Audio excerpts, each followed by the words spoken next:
Hello everyone, Daniel Yuck here. Thank you all for tuning in today. I appreciate you. Today I would like to share with you all the approach and thought process that I take to apply larger stencils to larger areas such as this silicone skin that I'm going to be demonstrating with here in this video. Should you have any questions at any point throughout this video, please feel free to drop them in the comments down below. I will do my absolute best to assist you in the best possible direction. With that being said, let's go ahead and dive straight on into this. So for this demonstration, I'm using Spirit Stencil Paper, and I'm also using a back-size piece of fake skin from a company called Yuelong, in which I will leave links in the description below for you so you can check out on your end. When I apply larger stencils to, or rather any stencils to any fake skin, I personally like to use speed stick, in which I'm going to cover the entire surface area. I don't want to miss any surface area on this large fake skin, as I don't want to lose any details from this stencil right here. Now upon placing it down, before I do so, I kind of line it up and get a feel of where I am going to place these stencils, so that way I can kind of mark it up.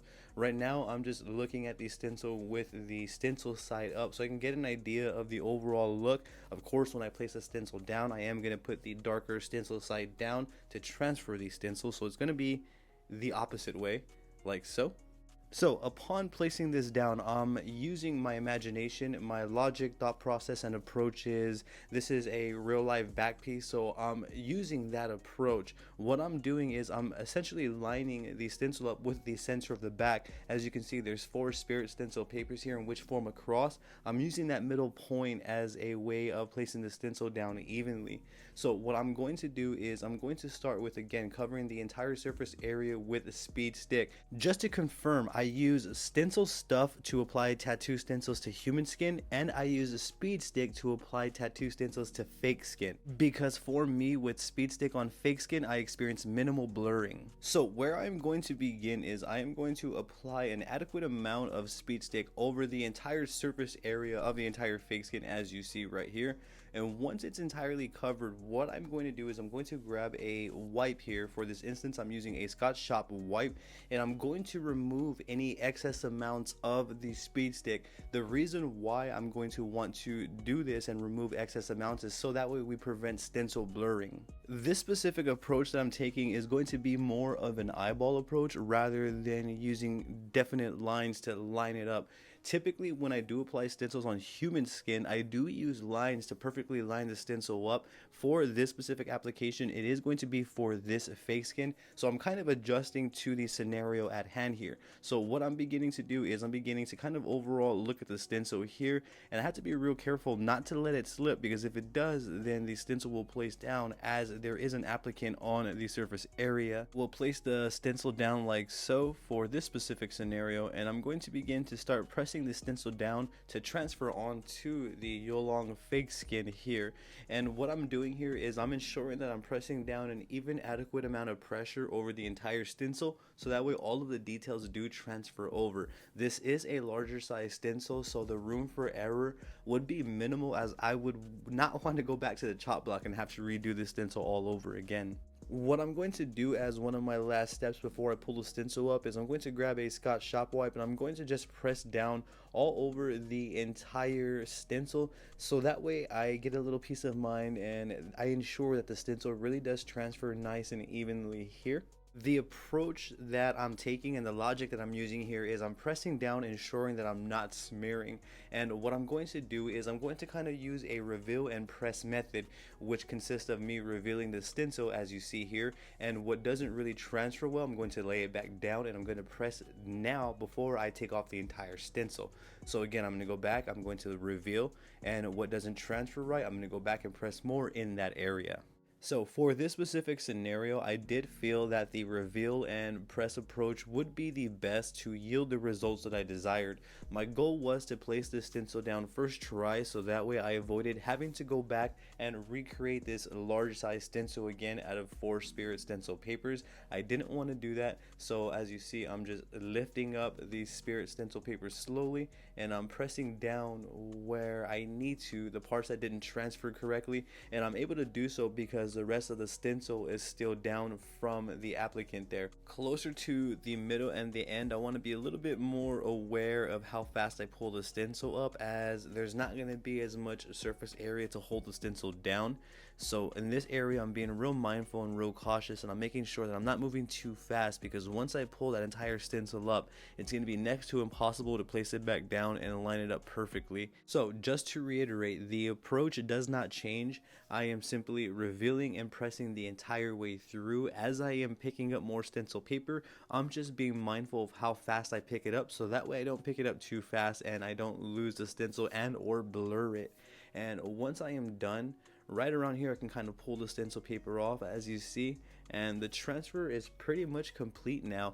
In my opinion, we got a very solid and good transfer first try, and for me, I will go ahead and give this a thumbs up, and I will take this. So the last and final step that I take in this process is I grab a clean Scotch shop wipe and I place it down on top of the stencil, and I apply a fair amount of pressure. I simply press down. I do not press and smear, as I don't want to smear the stencil.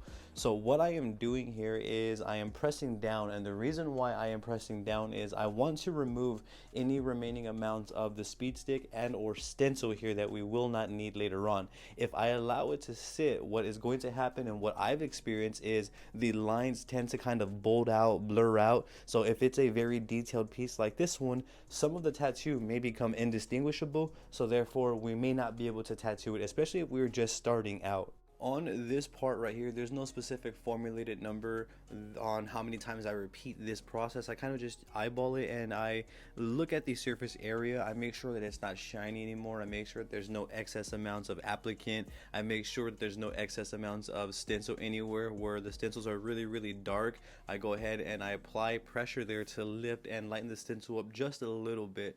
So again, there's no specific number on how many times I do this. You kind of just want to eyeball it and do what is necessary on your end. A good rule of thumb is to look at the Scotch shop wipe. If the stencil is still dark, then you may want to press down a few more times, and if it's lighter, then you can kind of just move on in that area. What I'm going to do is I'm going to allow it to sit for 12 to 24 hours, and I want to show you what happens. So this is a freshly pressed stencil, and allow me to show you what it looks like after we've allowed it to sit. Here we are about 24 hours later. As you can see, the lines have significantly bolded out. To some areas may be indistinguishable. For me, I don't feel it's too bad, but however, there is still a kind of dramatic difference there. The last thing that I do is I like to take Vaseline and I put it over the entire area to loosen up that real dark stencil, so that way I'm left with a light outline of the stencil. So as you see, I got Vaseline and I'm simply applying it to the stencil and working it in there, and I'm applying a fair amount of pressure to really loosen up the dark purple stencil, and that way I'm left with this lighter tint here. That lighter tint of the stencil does not come off from my experience. And from my experience, tattooing with the lighter stencil versus with the dark saturated stencil is much easier, at least for me. I'm not sure if this is going to be a personal preference thing or if majority of us are like this. So as you can see though, that lightning bolt area is still super saturated. If I'm going to be packing black in that area, I wouldn't be able to tell what is necessarily black and what is the original stencil. So using my fingertips, I'm loosening the dark parts of the tattoo stencil, and then I take a Scotch shop wipe and I wipe away, and I'm left with light versions of what was there. So the light versions of the stencil are much easier to work with over the super saturated parts of the stencil.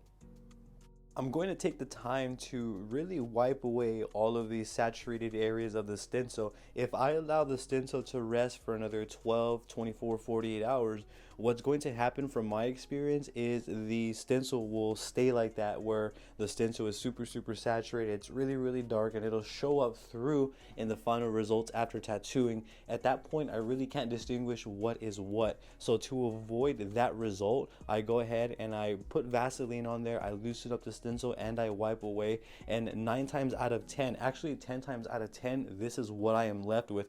I use real skin. It's worked with the Yuelong. Pretty much any skin that I've used with the Spirit Stencil Paper has always ended with these results. Since this is a larger stencil, I'm using alcohol to remove excess Vaseline at this point to make the stencil more clean and workable. These are my final results. This is what I am left with. The permanency of this lighter stencil will hold as I tattoo through the entire thing here. So this is the final results. This is how I go about applying larger stencils.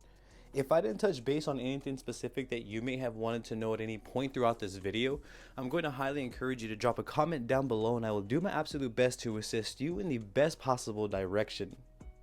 I also have social medias all under the same name as this YouTube channel. I have Facebook, Instagram, Twitter, and TikTok. I also have a Patreon all under Daniel Yuck. I would truly appreciate the support on there as well. Don't forget to hit that subscribe button for me and ring that bell, as I will be bringing more videos like this for you all. Thank you for tuning in yet again. You have a great day.